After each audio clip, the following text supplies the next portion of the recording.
Thank you and welcome to the show this morning. The topic this morning is Islam and the African American experience. And we're fortunate to have with us to talk about Islam and the African American experience, Dr. Al-Hadid. And of course, Dr. Al-Hadid is the former chairperson of the Africana Studies Department at Tennessee State University.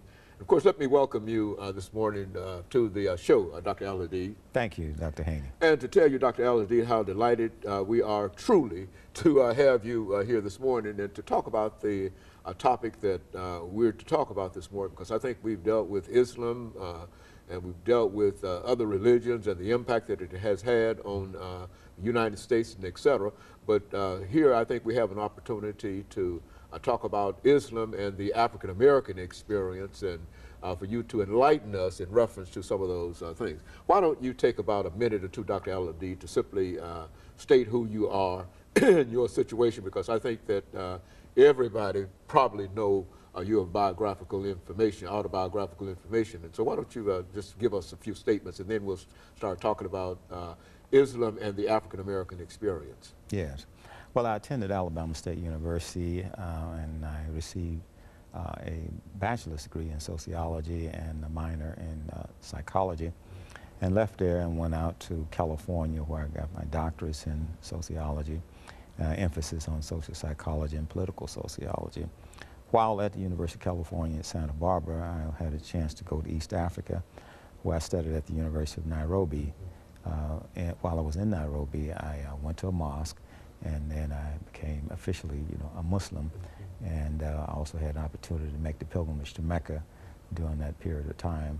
And then when I got back into the United States, I studied again at University of California, Santa Barbara, and did all my coursework, and got a job at Tennessee State University, where I worked there for 35 years, and I retired this year in January, and so I'm just sort of like enjoying retirement and appreciating all the great work that you're doing with your show. And still, in excuse me, Dr. Al-Hadid, and still in a real sense disseminating information. It really doesn't matter whether you are active or whether you're retired, you're always involved in the dissemination of knowledge. Absolutely. And so let's continue that by dealing with our topic this morning, dealing with Islam and the African American experience. Where would you start dealing with that? Well, it's so much, but let me start here. Let's start in 1964, spring of 1964, when Malcolm X made the pilgrimage to Mecca, and then after he completed that fifth pillar of Islam,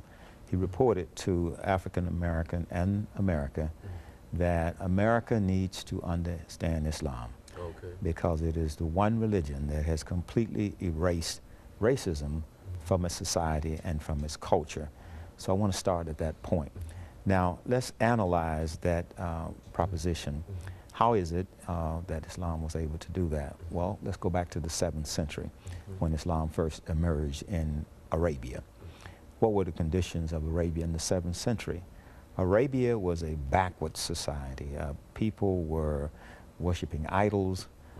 They were engaged in all type of debauchery. They were oppressing women. Slavery and racism were just running rampant. And so when the message of Islam came to the Prophet Muhammad, peace and blessing be upon him, in 610, conditions start to change. And Islam is a religion that is in a certain way a continuation of the Abrahamic faith. As you know, Abraham gave birth to 3 religions. The first one was Judaism through Moses, who brought the message to the Israelite people. And the second was Christianity through Jesus, who brought the message to the Gentiles and spread throughout the Roman Empire. And then 600 years after Jesus, we had Muhammad to bring Islam, which spread throughout the Arabian Peninsula and then North Africa, and it went as far as China and West Africa, and also up into parts of Europe. It's a very simple religion. The first pillar is that there is no God but Allah, and Muhammad is his last and final messenger. And as Muslims, we are obligated to pray 5 times a day, sort of following the cyclical changes of the sun. There's a dawn prayer, a noon prayer, an afternoon and sunset prayer and night prayer. And then, of course, we're obligated to give 2.5% of our income in charity. That's the third pillar. The fourth pillar is what is going on right now. We're in the month of Ramadan, where Muslims will fast from dawn to sunset.